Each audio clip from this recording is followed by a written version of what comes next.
अभिनव जब अपने कमरे में सो रहा था तब भारती एक खबर देने के लिए दौड़ती हुई अभिनव के पास आ गई थी। टाइगर जिंदा नहीं था, यह न्यूज पूरी मीडिया में फैल चुकी थी। अभिनव ने अपने प्लान के बारे में अभी तक भारती को कुछ नहीं बताया था, इसलिए इस न्यूज को देखकर वह भी परेशान हो रही थी। चाहत और भारती के ऑफिस निकल जाने के बाद अभिनव भी इमेजिंग सिक्योरिटीज पहुंच चुका था, जहां पर सभी लोग टाइगर की इस नई न्यूज पर चर्चा करने में लगे हुए थे। इस मामले में हर किसी का अपना ओपिनियन था। टाइगर जिंदा नहीं था, यह जानकर अभिनव की पुरानी असिस्टेंट टीना भी बहुत खुश थी। यहाँ तक कि अभिनव को आज उसने मुंह पर काफी कुछ सुनाया भी था। अभिनव उसको इग्नोर करके रानी के कैबिन में आ गया था, जहां से वह दोनों अपॉइंटमेंट के लिए जाने वाले थे। रानी के मन में टाइगर से जुड़े फिलहाल काफी सवाल थे, जो अभिनव सुनना भी चाहता था। वह जानना चाहता था कि रानी का अब टाइगर के बारे में क्या ख्याल था। गाड़ी चलाते ही वे अभिनव ने बोलना शुरू किया था। आज ऑफिस में सभी लोग टाइगर के बारे में बात कर रहे थे। तुम्हारी वह असिस्टेंट टीना भी बहुत अनाप शनाप बोल रही थी। उससे कह देना कि वह थोड़ा लिमिट में रहे। अभिनव की बात सुनकर रानी ने एक पल के लिए उसकी ओर देखा और कहा, टाइगर ने मुझे कोई इन्फॉर्मेशन नहीं दी। जब मैं खुद नहीं जानती कि यह सब क्या हो रहा है, तो दूसरों को मैं कैसे बोलने से रोक लूं? बोलने का अधिकार तो सभी का है, इसमें मेरी क्या गलती है? अभिनव ने उसकी बात पर हताशा भरी सांस ली और कहा, रानी तुम मुसीबत में फंस जाओगी, समझ रही हो ना मैं क्या कहना चाह रहा हूँ? रानी ने उसकी बात सुनकर अपनी आंखें बड़ी की और पूछा, तुम मुझे टाइगर के नाम से धमका रहे हो? तुमने सच में न्यूज नहीं देखी क्या? टाइगर जिंदा है ही नहीं। पता नहीं कौन टाइगर बनकर इतने टाइम से मुझे ऑर्डर देते आ रहा था। साले ने डिमोशन तक कर दिया मेरा, हद है यार। डिमोशन तो हो ही गया है, अगर ऐसा ही बर्ताव करती रही तो नौकरी भी हाथ से चली जाएगी, भूलो मत। अभिनव ने रानी की बात के जवाब में कहा था। रानी ने उसकी ओर एक टेढ़ी मुस्कान देकर कहा, अच्छा, कौन निकालेगा मुझे नौकरी से, तुम या फिर वह फर्जी टाइगर? जो भी हो, मैं दोनों के ही सीरियसली नहीं लेती। रानी की इस तरह की बात सुनकर अभिनव ने एक गहरी सांस ली और कहा, टाइगर भले ही हो या ना हो, लेकिन उसका राइट हैंड मोंटी अभी भी है। उसके पास पूरी अथॉरिटी होगी तुम्हें नौकरी से निकाल फेंकने की। रानी उसकी बात पर हंसने लगी और बोली, मुझे नौकरी टाइगर ने दी थी, इसलिए निकाल भी वही सकता है। मोंटी निकाल देगा या निकाल देगा, वह निकाल देगा। चीजें ऐसे काम नहीं करती हैं। अभिनव तुम अभी बिजनेस की दुनिया में बहुत कच्चे हो, तुम्हें अभी बहुत कुछ जानना, बहुत कुछ सीखना बाकी है। रानी की यह बात सुनकर अभिनव एक पल के लिए मुस्कुराया। उसे विश्वास नहीं हुआ कि उसी की एक एम्प्लॉय टाइगर को बिजनेस करना सिखा रही थी। लेकिन अभिनव जानता था कि इस वक्त रानी जिस जोश में थी उसमें उसके कान बंद हो चुके थे, इसलिए अभिनव ने आगे और कुछ नहीं कहा था। वह बेमतलब रानी से बहस कर अपना दिमाग नहीं खराब करना चाहता था। वैसे भी सिर्फ कुछ ही दिनों की बात थी, जिसके बाद सभी चीज अपने आप नॉर्मल हो जाने वाली थी। कुछ ही देर में अभिनव और रानी स्पिन कैमरास की कंपनी पहुंच चुके थे। रानी गाड़ी से उतरते हुए बोली, हम इस कॉन्ट्रैक्ट को जीत तो जाएंगे ना? एक बार मोंटी से बात कर लो, नहीं तो पहले शायद वह तुम्हें कुछ गाइडेंस दे दे। अभिनव ने रानी की बात को इग्नोर कर दिया था। वह अपना सूटकेस लेकर गाड़ी से उतरा और अंदर चला गया था। रानी उसे देखते हुए रह गई और फिर उसके पीछे आने लगी थी। अचानक एक आदमी अभिनव और रानी को लॉबी में देख उनके करीब आते हुए बोला, गुड मॉर्निंग सर, आप लोग इमेजिंग सिक्योरिटीज से है ना? अभिनव ने उसकी बात पर हाँ में सिर हिलाया और कहा, हाँ, मीटिंग कब स्टार्ट होगी? जल्दी ही होने वाली है सर, प्लीज मेरे साथ आओ। इतना कहकर वह आदमी पलट कर अंदर की ओर जाने लगा था। अभिनव और रानी उसके पीछे पीछे चलने लगे थे। वह लोग लिफ्ट में घुस गए और सेकंड फ्लोर पर बाहर निकले थे। मीटिंग टेबल की एक साइड पर चिराग और उसके कुछ आदमी बैठे थे। अभिनव उसे देखते हुए रानी के साथ टेबल की दूसरी साइड की तरफ जाने लगा था। सभी लोग तैयार हो जाइए, हम शुरू करने वाले हैं। अभिनव और रानी से वह आदमी यह कहकर वहां से चला गया था।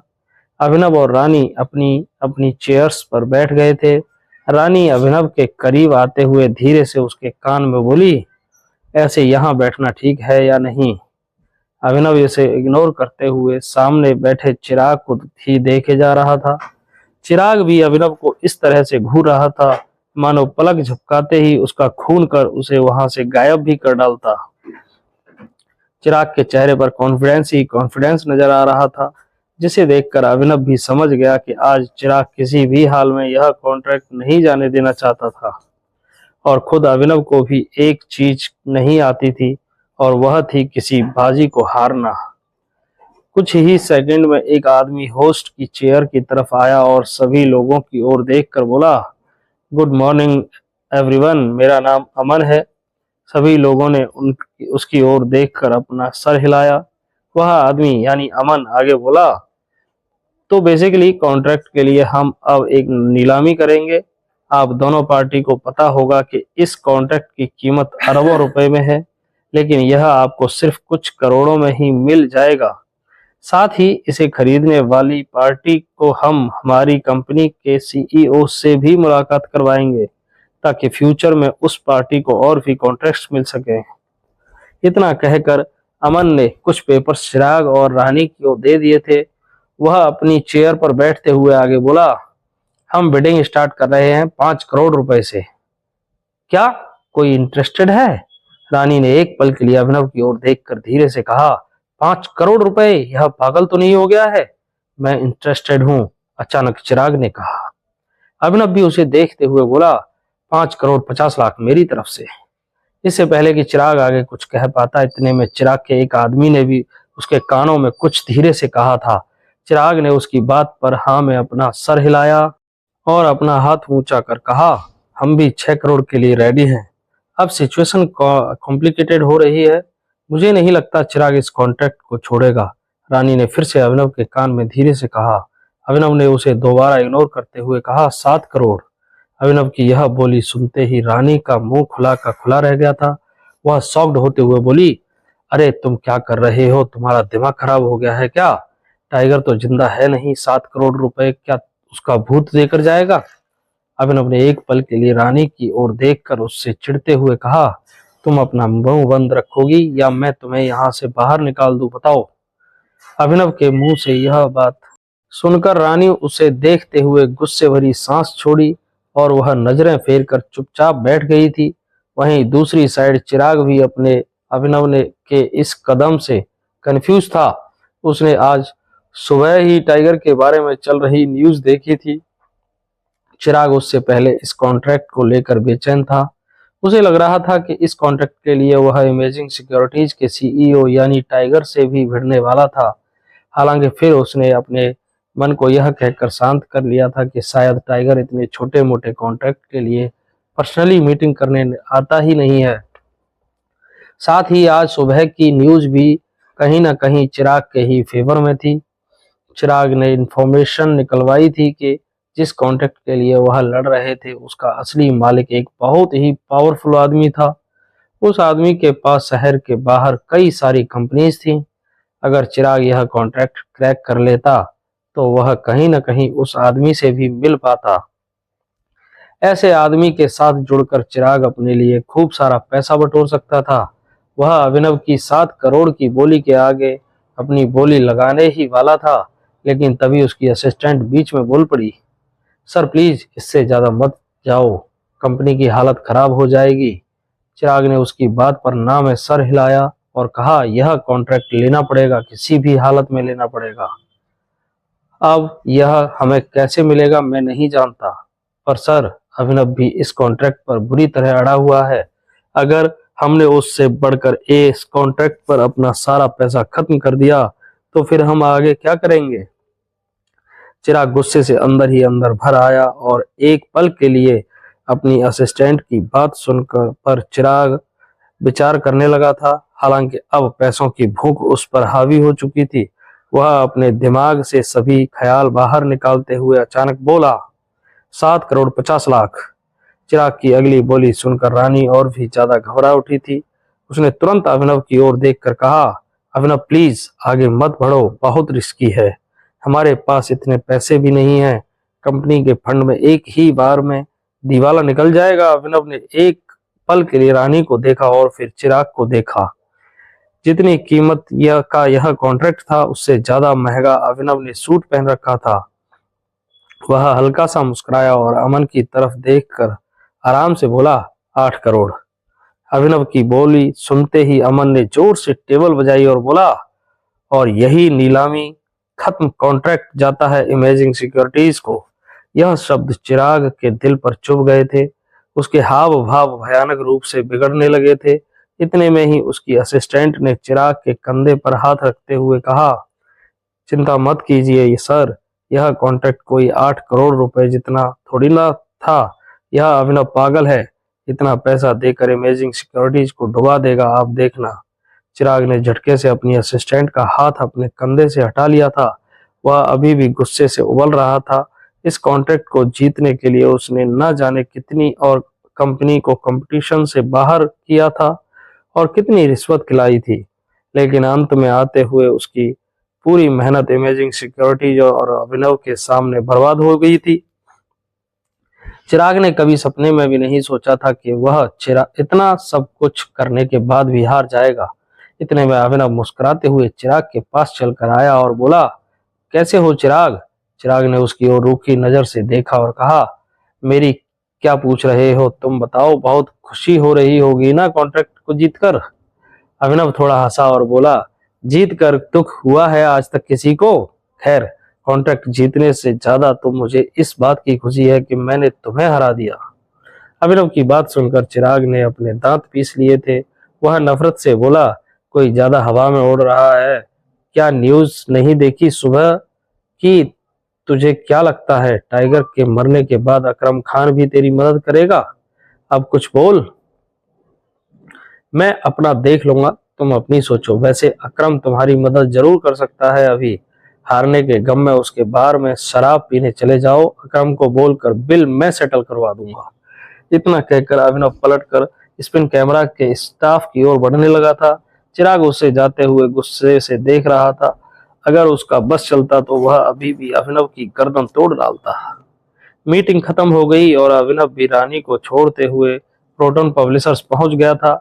उसने अंदर घुसते ही देखा कि प्रोटॉन का हाल भी इमेजिंग सिक्योरिटी जैसा ही था। चारों ओर सभी लोग सिर्फ टाइगर को लेकर कुछ न कुछ बड़बड़ाते जा रहे थे। वह चुपचाप बिना किसी से कुछ कहे लिफ्ट में चला गया और 10वें फ्लोर पर अपने ऑफिस पहुंच गया था। वह अपनी डेस्क पर जाकर बैठा ही था कि इतने में उसे अपने ऑफिस के दरवाजे पर खटखटाने की आवाज सुनाई दी। अंदर आ जाओ, अभिनव ने कहा। दरवाजा धीरे से खुला और मीरा अंदर आ गई थी। उसने अभिनव को देखते ही पूछा, सर सब कुछ ठीक है ना?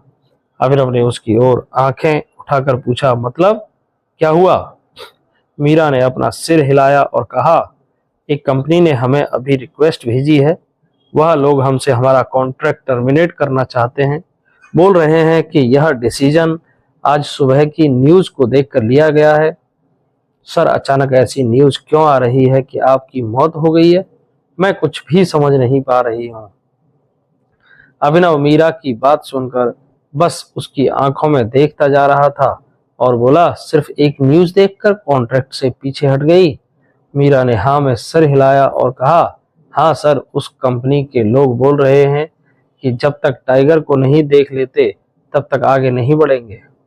उनके हिसाब से इस कॉन्ट्रैक्ट में वह सिर्फ आपके नाम पर ही थे। सर प्लीज बताइए ना, यह सब क्या चल रहा है? अभिनव देख पा रहा था कि मीरा बहुत परेशान थी।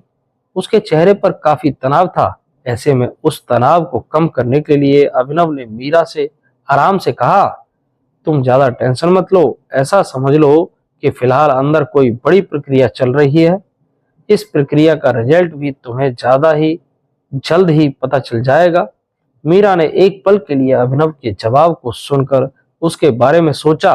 फिर अचानक उसे कुछ एहसास हुआ और वह बोली, सर मतलब यह सब कुछ आप ही करवा रहे हैं? अभिनव ने उसकी बात पर धीरे से हाँ में सर हिलाते हुए कहा, मुझे किसी चीज की जरूरत है और उस चीज को पाने के लिए ही यह सब हो रहा है। अभी सिर्फ शांत रहो और इंतजार करो, जल्दी ही सब खत्म ही हो जाएगा। मीरा ने उसकी बात पर हिचकिचाते हुए हामी भरी थी। तभी अचानक ऑफिस का दरवाजा फिर से खुला और मोंटी अंदर चला आया था। मोंटी को देखकर मीरा समझ गई कि और उन दोनों की ओर देखकर सर हिलाकर ऑफिस से बाहर निकल गई थी। मोंटी ने अंदर आकर कहा, हेलो अभिनव। इतना कहकर मोंटी ने अपने लिए चेयर निकाली और उस पर बैठकर आगे बोला, मैंने भी आज सुबह ही न्यूज देखी और मैं दंग रह गया था। मुझे लगा नहीं था यह सब इतनी जल्दी हो जाएगा। कल शाम तक तो हम प्रॉब्लम में ही थे। अभिनव उसकी तरफ देखकर फुसफुसाया, मुस्कुराया और बोला, तौसीफ ने गौरव पर भरोसा कर लिया होगा और फिर यह इंफॉर्मेशन दिग्पाल को भी बता दी होगी। हालांकि यह सब इतनी जल्दी कैसे हो गया, मैं खुद भी हैरान हूँ। मोंटी ने उसकी बात पर सिर हिलाकर वह आसपास देखते हुए अभिनव के नजदीक आया और धीरे से बोला, पर हुआ क्या है यह तो बताओ। मैंने तुम्हें कल बताया था ना कि ताहिर भी एक जासूस है। बस उसी के चलते गौरव ने भी तौसीफ को यह कह दिया कि वह दिग्पाल के लिए मेरी जासूसी कर रहा था। इसी बात का फायदा उठाकर शायद गौरव ने तौसीफ या ताहिर को मना लिया और हमें आज सुबह यह न्यूज देखने को मिल गई।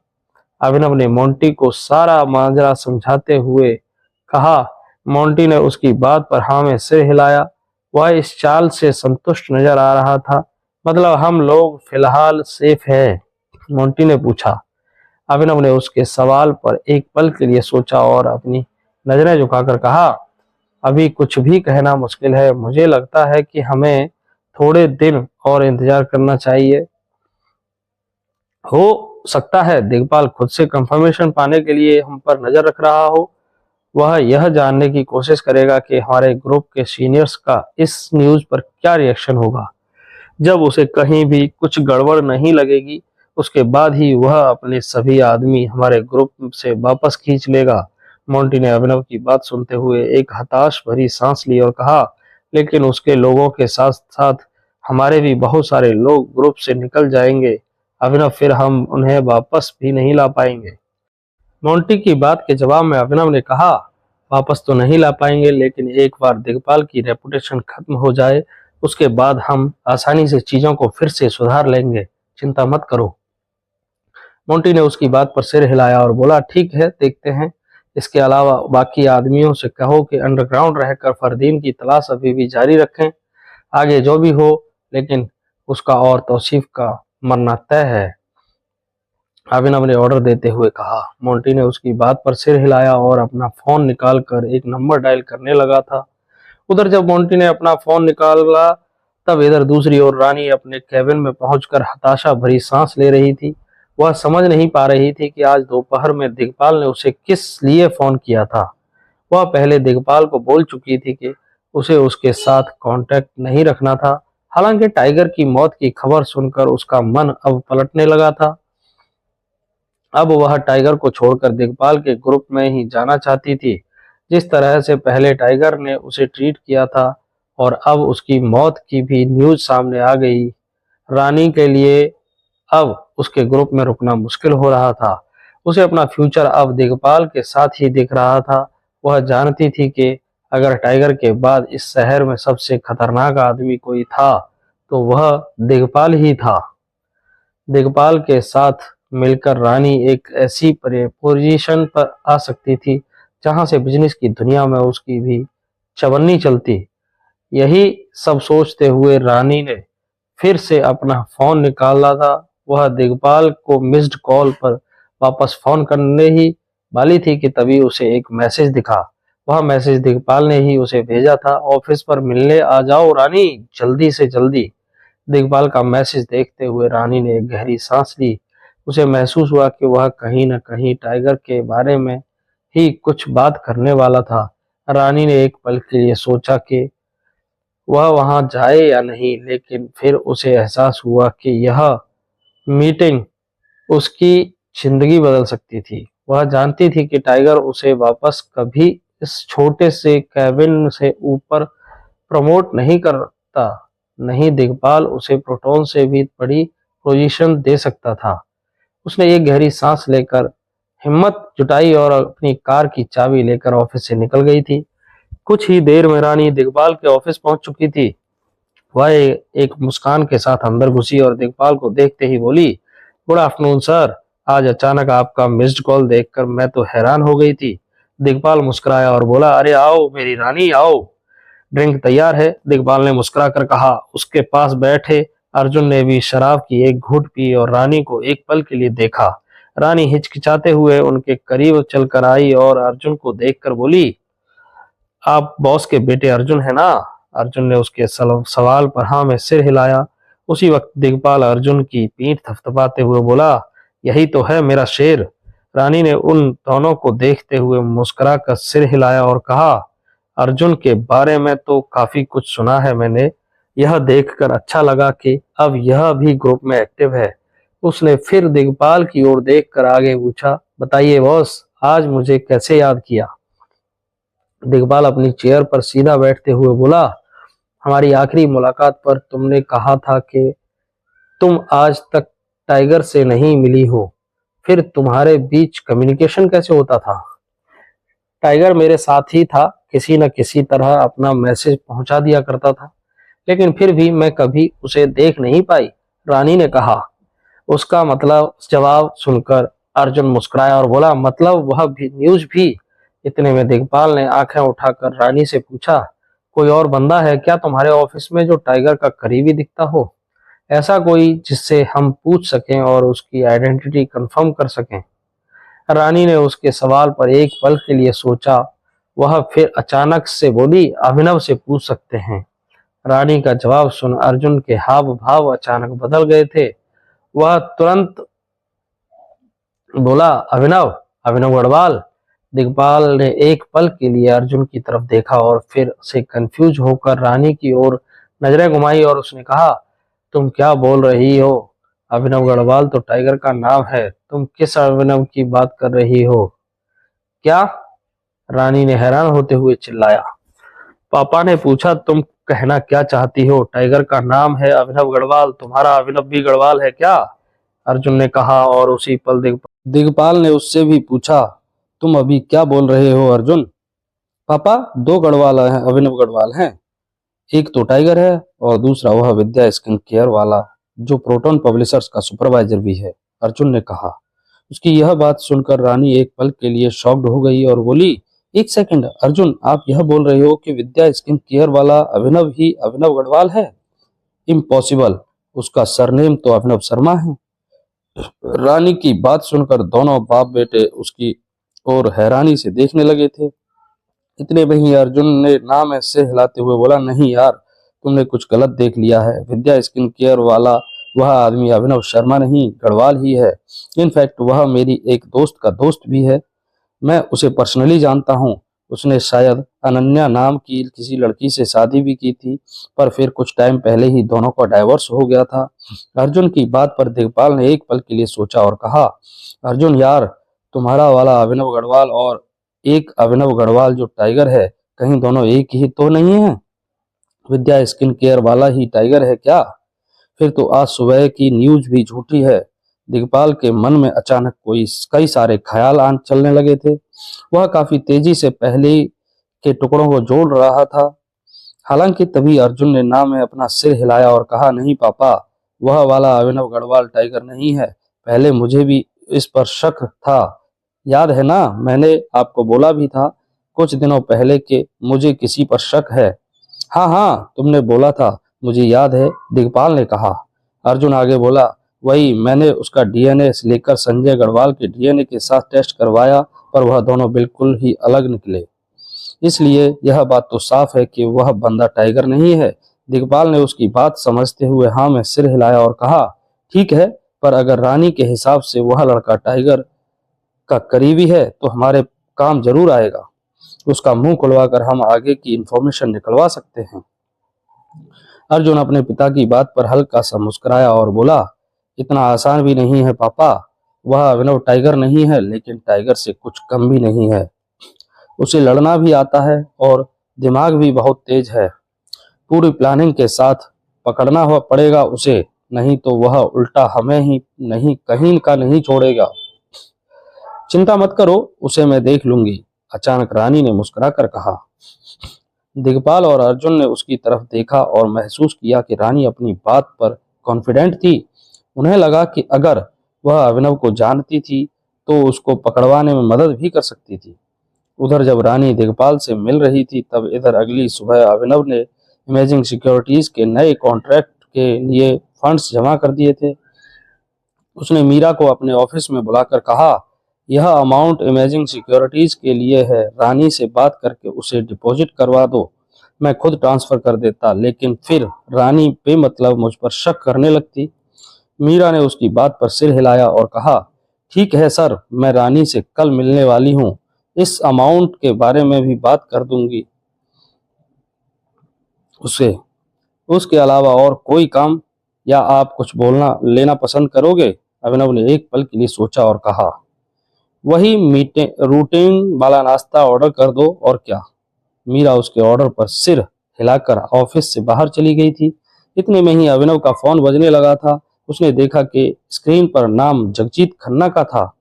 अभिनव ने एक पल के लिए कुछ सोचकर फोन को साइलेंट कर दिया था। हालांकि कुछ सेकंड्स के बाद एक और रिंग हो गई आई और फिर वह बजने लगा था। अभिनव समझ नहीं पा रहा था कि जगजीत उसे इस वक्त फोन क्यों कर रहा था, इसलिए उसने उसे उठाया भी नहीं था। दूसरी बार भी रिंग बजकर बंद हो गई थी। अभिनव सोचने लगा कि शायद अब वह फिर से फोन नहीं करेगा, लेकिन तभी जगजीत ने तीसरी बार भी उसे फोन लगा दिया था। अभिनव ने चिढ़ते हुए सांस छोड़ी और आखिरकार उसका फोन उठा लिया। दोस्तों, जगजीत खन्ना अभिनव को किस लिए फोन कर रहा था? क्या अभिनव उसे सच्चाई समझ पाएगा या फिर जगजीत खन्ना उसकी आइडेंटिटी का रायता फैला देगा? दोस्तों, आगे की कहानी पढ़ने और सुनने के लिए जुड़े रहिए हमारे साथ। मिलते हैं अगले वीडियो में अगले एपिसोड के साथ। तब तक के लिए धन्यवाद। और हाँ दोस्तों, वीडियो को लाइक जरूर किया करिए क्योंकि आपका लाइक हमें प्रोत्साहित करता है।